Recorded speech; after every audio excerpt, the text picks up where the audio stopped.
Welcome to the Grace Church Parenting Podcast, where we believe that when parents are healthy, everyone wins. We know that parenting is no small task and that it's normal to wonder if you're getting it right. And this podcast is here to come alongside of you. It's going to offer parenting tips and biblical wisdom for the real life challenges that come with raising kids from elementary to high school. My name is Uszynski, and I'll be your host for these conversations. And so we're kicking off with the authors of Away Game, Brian and Ed Uszynski, and it's a very helpful, practical book that talks about addressing the youth sports culture. And we had such a good time with talking to them and hearing about everything that was in their book. And so we hope that you enjoyed these conversations as much as we did. We are here with Ed Uszynski and Brian Smith today from the Away Game. Guys, thanks for joining us. Thanks for having us. Yeah, good to be here this morning. So I've been talking about this Away Game book for a while. It impacted me a lot. I'm a sports fan and a man of faith, and super passionate about what you guys did. But just for starters, why don't you talk a little bit about what does Away Game mean and kind of how we got here to you guys creating this? Yeah, Away Game, the title comes from really two different angles. One is most of us who have been in and around sports know the feeling of playing an away game. It's an unpredictable environment, even on a youth sports stage. Like, you don't really know where the bathrooms are. You don't know what it's going to cost to get in. You know the environment is probably not going to be conducive to bringing out the best in your team just because of all these other factors that are unpredictable. And so there's one side of it. The other side of the title, the play on words, is that as Christians, we living in the space we're at right now, we are in a sense playing an away game. The Bible's going to use language like we are strangers in a foreign land.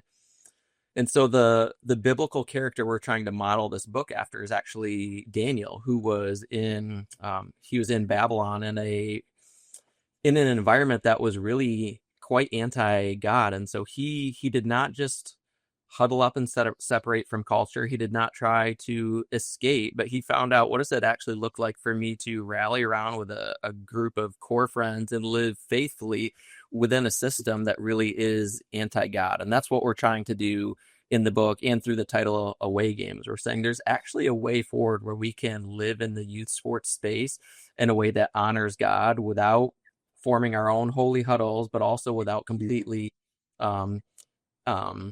accepting this culture either. We can live faithfully in the midst of it. Most of the time, what we experienced, even when we started 15 years ago, is that there's this huge separation for us when it comes to our Christian faith and sports, youth sports. So we started to talk and just realized we needed an intervention years ago ourselves. It just needed help. There just wasn't hardly anything written. There wasn't hardly anything being talked about.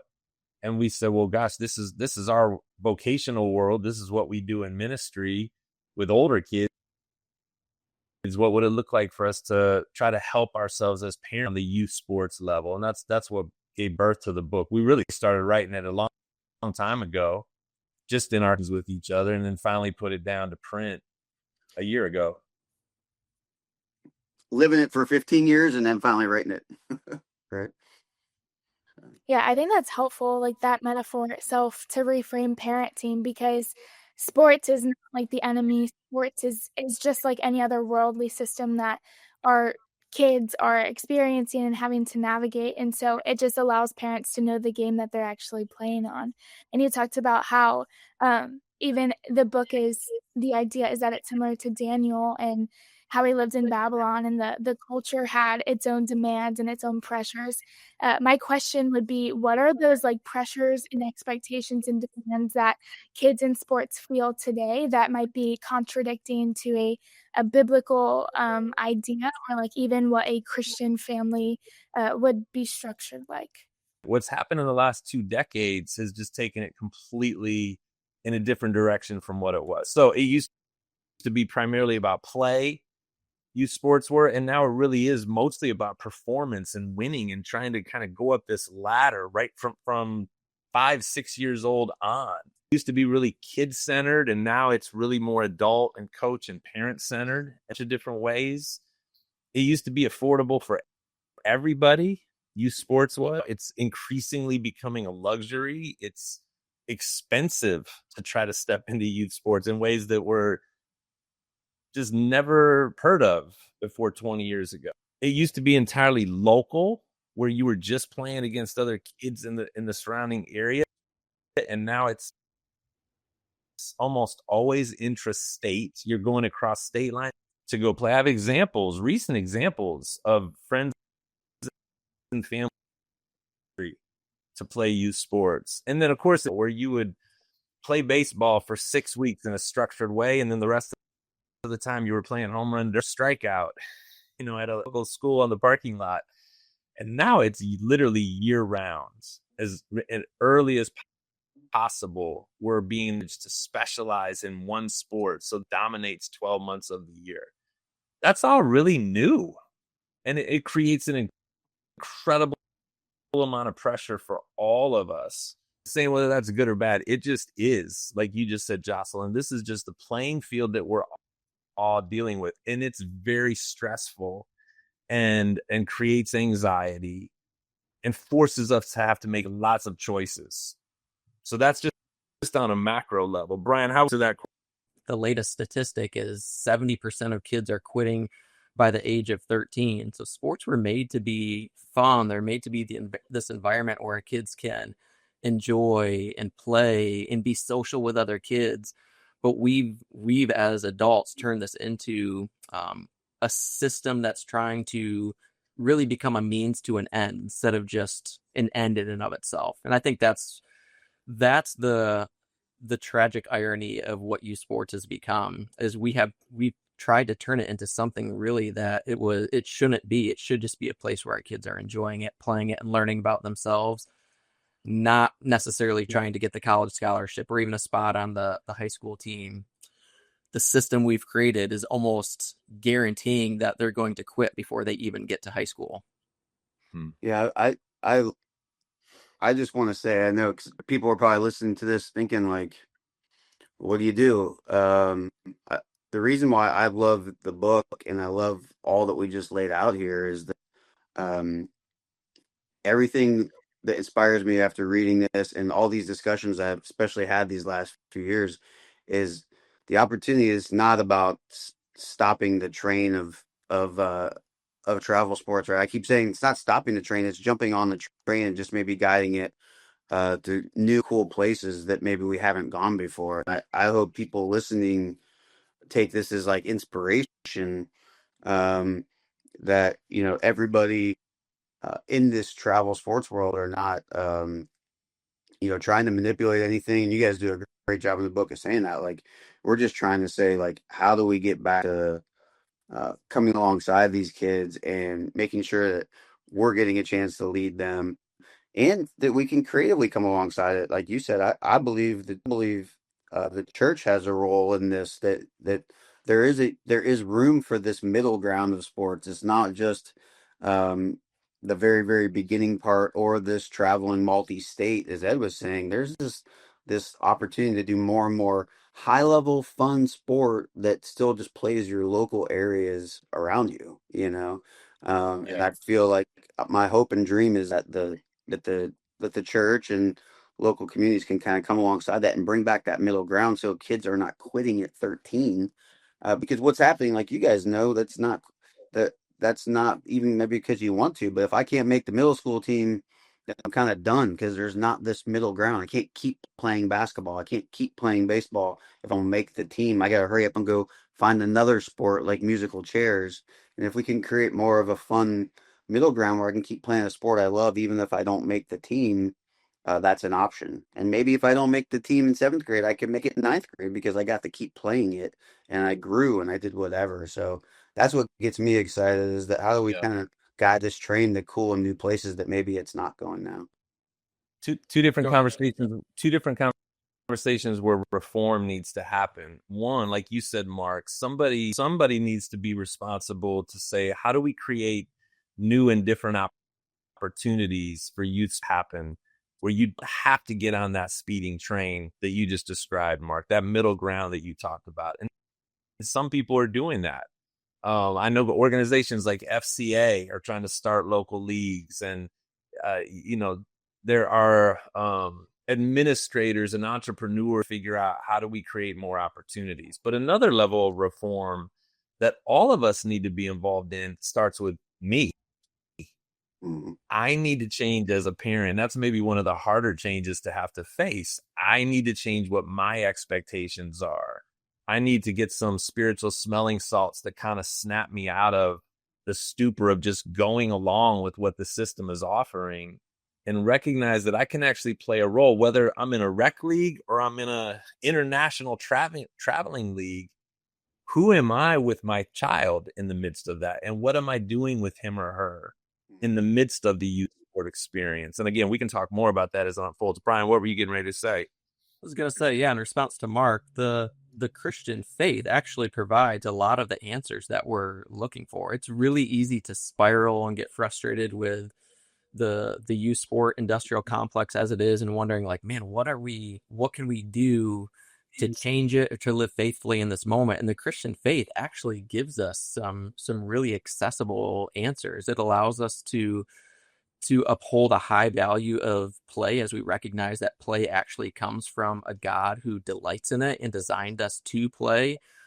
It comes from a faith system that gives us a perspective that hopefully transcends the immediacy of what's going on, that we can have this ability to step back and go, there might be something more going on here than just an opportunity to make a high school team. Maybe God's actually doing something through my kid and through me and through the team in this moment that transcends just us getting the win or being a well-oiled machine at this level. It gives us the opportunity, we've said this many times, to have a front row seat to seeing our kids go through every possible emotion that sports provides.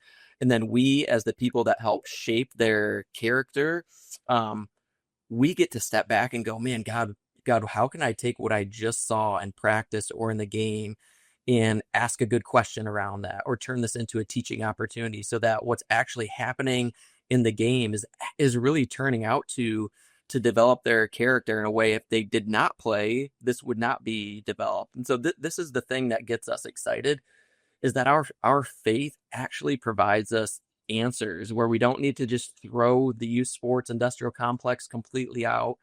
We can partner with what's going on in culture and say, God, let's actually redeem this moment for the good of our kids, for our own sanity, and for your glory. So what are the boundaries that parents should have? Yeah, I think really two boundaries that stand out up front is maybe we need to talk less on a couple different levels. One, on the sidelines, there's just a massive amount of voices and high level of intensity, and it's creating an atmosphere for our kids where they are becoming more anxious and the pressure is getting to them. So I think on one level, we can tone down just the intensity that we're projecting on the sideline. The other is like, and I know we'll get to this later, the car ride home in the margins of sport. We could probably talk a little bit less, try to connect a little bit more. Our kids don't need us coaching and critiquing. They have their coaches, and their teams can help do that. We can just be the parents. So when there is an opportunity where they are maybe coming to us asking for feedback, then we can give it. But I would encourage parents that we could probably turn the volume down on our coaching.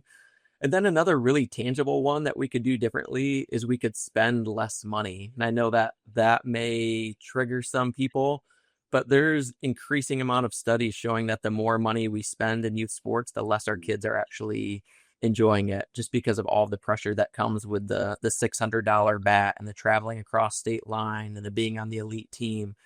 Is our kids are internalizing all of this investment that we're putting into them, and it's creating an immense amount of pressure, and they're not enjoying it. So yeah, two boundaries, safeguards that I would at least put in front of us as categories to think through is saying less and spending less.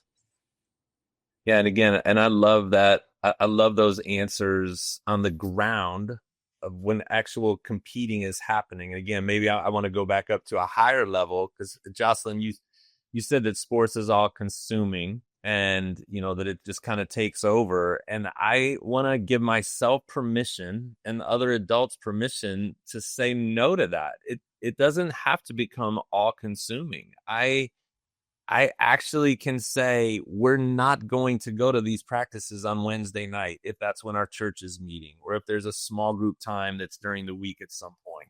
We're not going to compete on Sunday morning. You actually can say that and stand by that, especially with little kids, which again, where's that line of where they stop being little when they get to high school. But certainly before that, I can reserve the right as a parent and an adult to talk to the coach and say that we want to be on this team. Here's our one boundary that we have is we're not going to be available maybe for these weekends or for these Sundays or whatever. You can get some control over what's happening. You don't have to just go along with what's being served up, which I think most of us think we do. And then you put 2 or 3 kids in the home, and then that's when it just gets completely out of control. And so we have to do some, what do you call it? Some calendar budgeting. We've talked a lot about this, to actually step back and look at the entirety of our year. If we have several kids that are playing youth sports, and what is it going to mean for us across the year for them playing these different sports? Let's at least become aware of, maybe this is going to be a 6-week window where we're just going to lose our minds for a stretch, but we're not doing that the other 11 months. Or maybe we realize that, no, this is a 7-month thing. And it's like, well, we need to talk as a couple and as how we're not going to do that. How do we manage that together instead of just going along for the ride? Well, why did we go to watch this 8-year-old tournament 3 states away, and we've been sitting here and they played a total of about 45 minutes they were on the field, but we just spent 3 days in hotels and having to pay for food and all this. It's like, we don't have to do that. I like the calendar budget idea.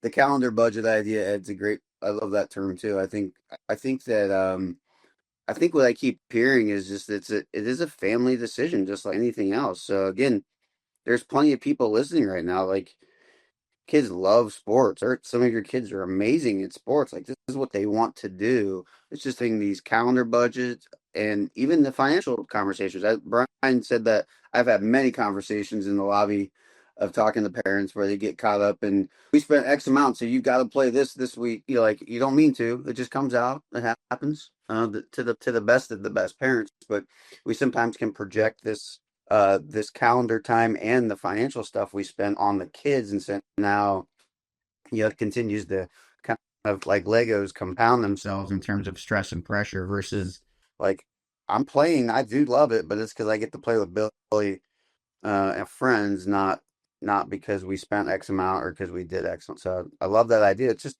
have a discussion, understand what they truly want to love, and this could go beyond sports. That's anything that they'll do passionately. What are we signing for, not signing up for? Once we sign for it, are we putting any limits on what our participant is in that sign up? Those are conversations that need to be had. And again, you have permission to be the adult, to have some control over what you're going to say yes and no to. The other thing is when our kids are playing sports, that we need to have different metrics that are being brought to the table besides just, are they getting to play? How well are they playing? Are we winning? Are they excelling in skill development? That's an important piece of it. We're not saying that goes away, but what needs to be added to that, and maybe there needs to be an overcorrection for some of us, is to stop spending so much energy on worrying about skill performance in our 8-year-old or 12-year-old and arm ourselves with a different set of questions. That's going to require that I ask different questions than just how was practice and how did you do, versus who did you have fun with today and who seemed like they were struggling. Did you notice anybody that was struggling? That's just a completely different conversation you wind up having with your kid. And that's what we're calling ourselves to. Yeah, I mean, you guys touched on a lot of things that are helpful to parents, and I think even making sure parents have the right priorities and like know what's most important. I often hear parents say that they're forced to like pick between sports or church or even extracurriculars in church, and oftentimes that shows up on a Wednesday or a youth group night when they can't be, a part of that whenever their practices are happening or their games, and you mentioned that, like, you can just say no, you can tell the coach that that's just not what we're gonna do, and I've even had students that talk about, having that difficult conversation with their coach and it going surprisingly better than they thought, but also if they have to be at the game and they're required, then, like, they're just gonna miss out on youth group for a couple months until the season is over, and that's okay too. It's not like their faith doesn't have to be dependent on just when they're in the church building, and that's where I think parents can help when they're not able to be at the church as often to still invest into them spiritually. Would you say anything to encourage parents as they're wrestling with that tension? We have a pastor friend named David Prince, and he has pointed out that when he has people involved in his church who miss a Sunday service because they have a lake house and they just want to take a weekend away at the lake. He points out that the lake did not cause you to miss church. Your boat did not cause you to miss church. You actually, and it's okay from time to time, right? You actually prioritized going to the lake. You prioritized spending time on the boat. And so the lake didn't force you to do that. In the same way, youth sports does not force us to have these conversations. We're actually the ones choosing it. And Jocelyn, you mentioned it. A lot of time these conversations will go better than we expect them to with the coach. And that's where I think we would land on this issue is have you, parent, had the conversation with the coach of, hey, we prioritize going to church on Saturday night or Sunday night or Sunday morning. If we were to miss a practice or a game, what would the consequences of that be? Or just to say like, hey, we're not going to be there on Sunday morning because we prioritize church. What's that going to mean for the next week of practice or the games in the coming week? And just then put that on the coach that we don't have to be apologetic about this. We are the ones who are actually paying to be involved in this process. And so as the consumer of this product, we get a say in what we're buying into as well. But it is dependent on us to come to the coach and say, hey, this is a value system of ours. How can we make this work? Yeah. So good, Brian. Well, and Jocelyn, you said you're making me think about this. If my child's entire spiritual development is dependent on them showing up service, we've already got a problem. As a parent, I need to be, and again, this is a hard conversation to have with myself and with my spouse. If our week does not have any other spiritual inputs, if there's no other spiritual conversations happening, initiated by me as the dad or by Amy, my wife, if we're not doing that during the week, what show up in church is really the lead of our problems. Like our trajectory needs to look different than just our spiritual development is entirely dependent on showing up and that's really again what the book is about is it's helping us to do that. Here's the kinds of questions that you can initiate with spiritual based conversations in the context of sports. Here's how to talk about character and virtue, things that you actually care about to look sports. But first, I'm the one that's going to need some reformation. Brian realizes he needs some.